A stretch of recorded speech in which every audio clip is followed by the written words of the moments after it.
What is up guys, welcome back once again. So दोस्तों, आज की कहानी जो एक्सप्लेन करने जा रहे हैं उसका नाम है कैजुअलिटीज़ ऑफ वॉर। किसी ने कहा था कि इश्क और जंग में सब कुछ जायज़ है, पर इस कहानी को देखने के बाद आपको इस कहावत से नफ़रत हो जाएगी और जंग के कुछ ऐसे परिणाम के बारे में पता चलेगा जो आपकी अंतरात्मा को झकझोर कर रख देगा। ये कहानी एक सच्ची घटना पर आधारित है जो कि वियतनाम वॉर के दौरान हुई थी। तो चलिए कहानी शुरू करते हैं। यहाँ पर दो छोटे देश साउथ और नॉर्थ वियतनाम के बीच में जंग छिड़ी हुई है, पर यहाँ इन दोनों के ऊपर दो बड़े देशों का हाथ है जो कि है अमेरिका और चाइना, जो हर बार की तरह सिर्फ अपने फ़ायदे देख रहे हैं। तो समय चल रहा है 2001 का, जहाँ पर एक लोकल मेट्रो है और लोग अपने डेस्टिनेशन पर जाने के लिए तैयार हैं। उन्हीं में से हम एक मैक्स नाम के आदमी को देखते हैं जिसकी अचानक से नींद खुलती है और इसी बीच उसे एक एशियन लड़की दिखती है जिसे वो बहुत ही गौर से देखने लगता है। वो लड़की उसे शायद किसी की याद दिला रही थी। यही सोचते हुए वो पास में चला जाता है और ये वही समय है जहाँ पर साउथ और नॉर्थ वियतनाम आपस में लड़ाई कर रहे हैं और मैक्स भी इस जंग का हिस्सा है। वो अपने ग्रुप के साथ साउथ वियतनाम में नाइट पेट्रोलिंग कर रहा है। यहाँ वो लोग वियतकॉम नाम के ट्राइबल ग्रुप को ढूंढ रहे हैं क्योंकि ये ग्रुप दुश्मनों का साथ दे रहा है और लगातार उन पर हमले करता जा रहा है। तभी मैक्स का दोस्त हेचर उसे कहता है कि दोस्त, तुम्हारे नीचे से कुछ आवाज़ें आ रही है। तो वो कहता है कि हाँ, ये शायद वियतकॉम वालों की बनाई हुई सुरंग होगी। अब ये लोग आगे बढ़ ही रहे होते हैं कि तभी वहाँ दुश्मनों का ग्रुप आ जाता है और इन पर अंधाधुंध फायरिंग करने लगता है। मैक्स खुद को बचाने के चक्कर में उसी सुरंग में गिर जाता है और दुश्मनों के ग्रुप के लोग लगातार इन पर फायरिंग कर रहे थे, पर सही समय पर ये सभी दुश्मनों को मार देते हैं और कैप्टन आके मैक्स को बचा लेते हैं। अब थोड़ी देर में सुबह हो जाती है और सारे लोग बिना घायल हुए जंगल से बाहर आ जाते हैं।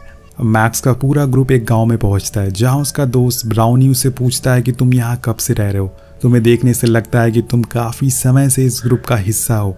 पर वो कहता है कि नहीं, मैं पिछले 10 हफ्तों से ही इस ग्रुप से जुड़ा हुआ हूँ। और इसी बीच ग्रुप के सार्जेंट हैचर मैक्स और ब्राउनी को गांव में फैल जाने को कहते हैं क्योंकि यहाँ पे भी वो लोग सुरक्षित नहीं है।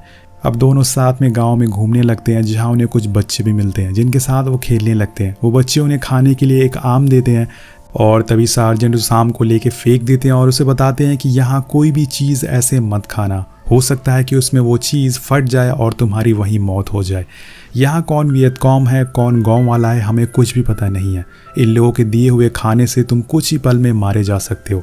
पर मैक्स उनकी बातों पर गौर नहीं करता क्योंकि जिन्होंने उसे आम दिए थे वो कुछ ही साल के बच्चे थे जो ऐसा किसी को मारने का सोच भी नहीं सकते थे।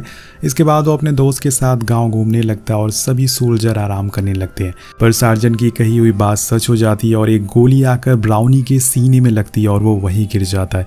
इसके बाद लगातार गोलियां चलना शुरू हो जाती है और सार्जेंट और उनकी टीम गोलियां का जवाब देते हैं। और इधर गोली लगने से ब्राउनी कहता है कि मैं अच्छा महसूस नहीं कर रहा हूँ, मेरा दम घुट रहा है। और तब सार्जेंट उसके गले से निकलते हुए खून को रोकने की कोशिश करते हैं, पर वो इस काम में कामयाब नहीं होते और धीरे धीरे ब्राउनी की हालत खराब होती जा रही थी। लेकिन कुछ ही पल में वहाँ आर्मी का हेलीकॉप्टर आ जाता है जो ब्राउनी को फौरन कैंप लेके आ जाता है उसका इलाज करने के लिए। अब सीन शिफ्ट होता और कैंप में सारे सैनिक एक दूसरे से ब्राउनी के बारे में ही पूछ रहे थे, वो कैसा है। तभी सार्जेंट बताते हैं कि उसकी मौत हो गई है और उसका खून बहुत ही ज्यादा बह गया था। ये सुन के पूरे कैंप में सन्नाटा छा जाता और सभी लोग उदास हो जाते हैं। साथ में उन्हें गुस्सा भी आता है कि उस गांव वालों की वजह से उनका दोस्त आज उनके बीच में नहीं है। तभी एक सोल्जर क्लेयर से कहता है कि मुझे तो इस जगह से नफरत हो गई है, खासकर उस गांव से। हम कब तक ऐसे ही मरते रहेंगे और मेरा बस चले तो मैं उस गांव के लोगों को मार डालूं। अब कुछ ही देर बाद रात हो जाती है और सार्जेंट कुछ सैनिकों के साथ गांव की तरफ जाने के लिए निकलते हैं, पर गेट पर उन्हें एक सोल्जर रोक लेता है ये कहते हुए कि आप लोग वहां नहीं जा सकते जब तक लेफ्टिनेंट का कोई ऑर्डर नहीं आ जाता और आपके पासेस भी कैंसिल कर दिए गए। ये सुन के सार्जेंट बहुत ही गुस्से में आ जाता है और उस पर चिल्लाने लगता है, लेकिन इन सब का कोई भी फायदा नहीं होता और सारे निराश होकर वापस कैंप में आ जाते हैं। इसके बाद सार्जेंट टोनी अपने ग्रुप के मेंबर को अपनी नेक्स्ट डेस्टिनेशन के बारे में बताते हैं जो कि एक काफ़ी खतरनाक हिल है और वो बताते हैं कि वहाँ काफ़ी वियतकॉम मिल सकते हैं, लेकिन ऊपर से ऑर्डर आया है कि शूटिंग नहीं करनी है जब तक वो लोग हम पर गोलियां ना चलाएं।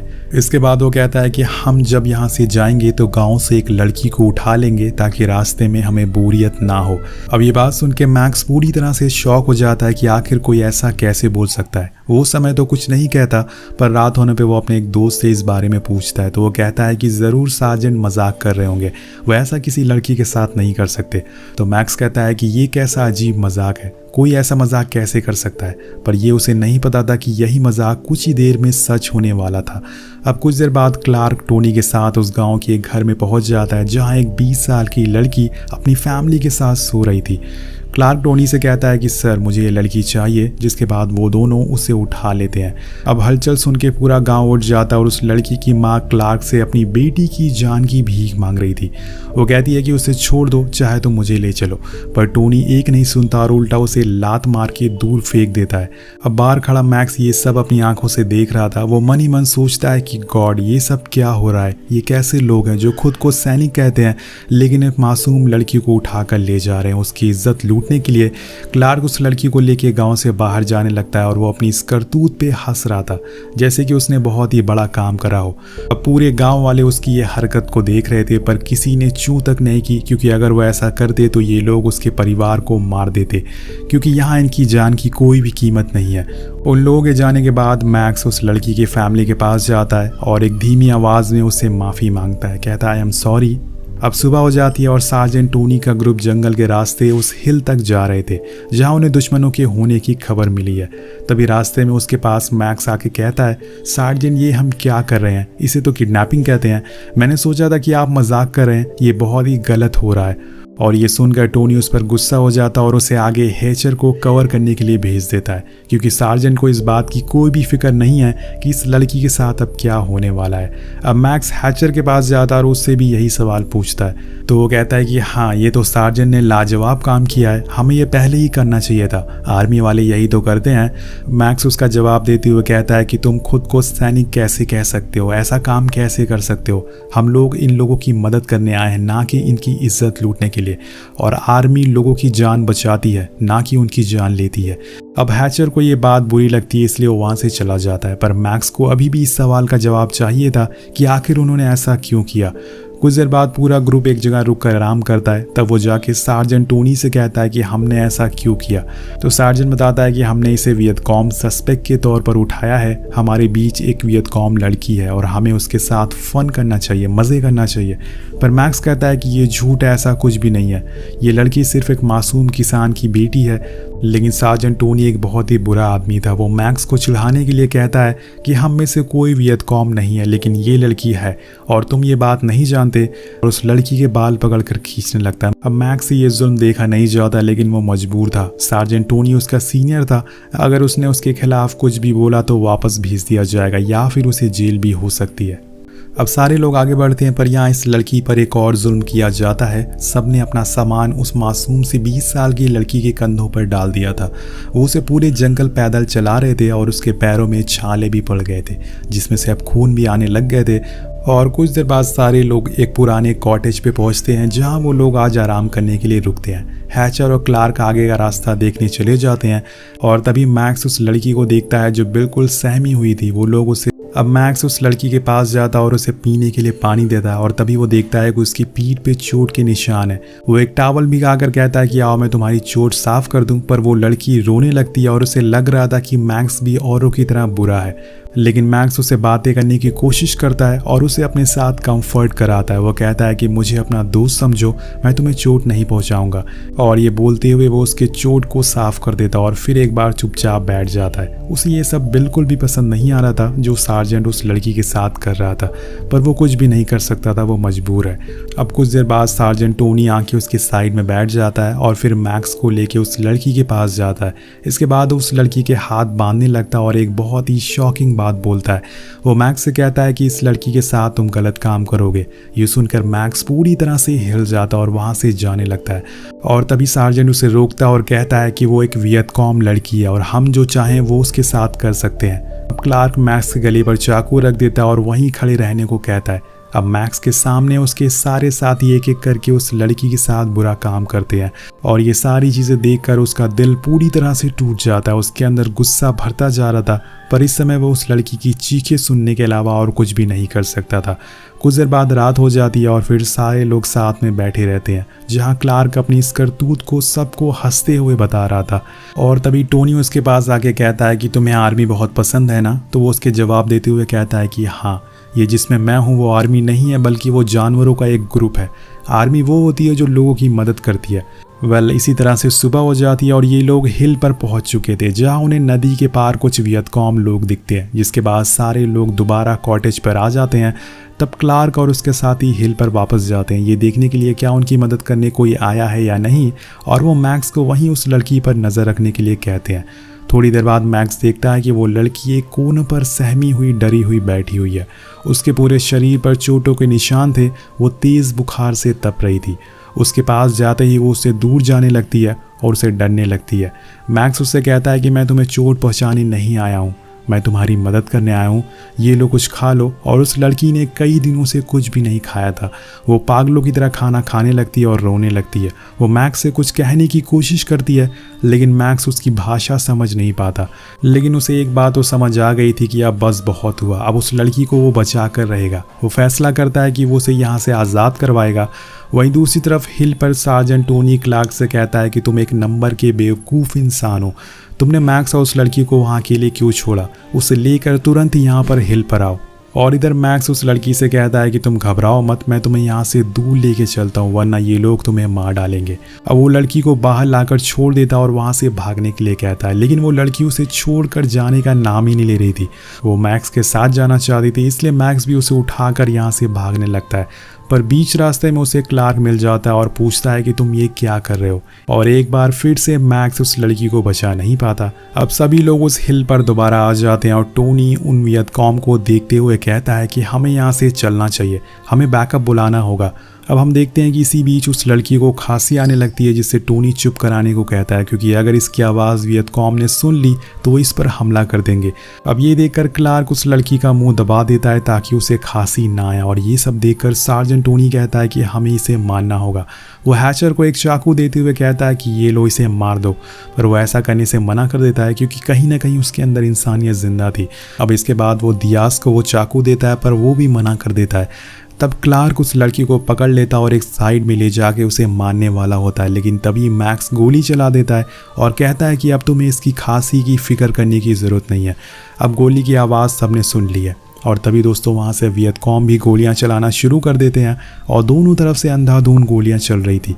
इसी बीच वो लड़की अपनी जान बचाने के लिए रेलवे ट्रैक से दूसरी तरफ भागने लगती है, पर टोनी उसे भागते हुए देख लेता है और वो सभी को ऑर्डर देता है कि ये लड़की भाग ना पाए और बोलता है कि सभी लोग इस पर गोलियां चलाओ। ये देखकर मैक्स भागती हुए उसे बचाने आता है, लेकिन टोनी उसे मारकर वहीं गिरा देता है और सभी उस पर अंधाधुंध गोलियां चलाने लगते हैं, जिससे कि वो लड़की पूरी तरह से छलनी होकर ब्रिज से नीचे गिर जाती है। और इसी बीच वहाँ US आर्मी का प्लेन भी आ जाता है और सबको बचाकर यहाँ से ले जाता है, पर मैक्स की नज़र उस लड़की की लाश से हट ही नहीं रही थी। उसे अपना किया हुआ वादा याद आ रहा था कि मैं तुम्हें कुछ नहीं होने दूंगा, लेकिन वो कुछ भी कर नहीं पाया।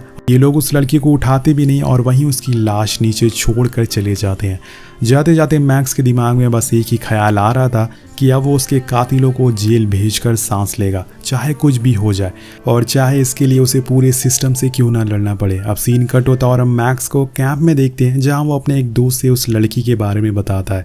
उन लोगों ने उस लड़की को मार डाला, पर तभी वहाँ क्लार्क आ जाता और उससे कहता है कि ये जो कुछ भी हुआ वो उसे भूल जाए, ये तुम्हारे लिए अच्छा होगा। पर वो कहता है कि ऐसा नहीं होने वाला है, मैं जाके लेफ्टिनेंट रैली को इस बारे में सब कुछ बता दूंगा।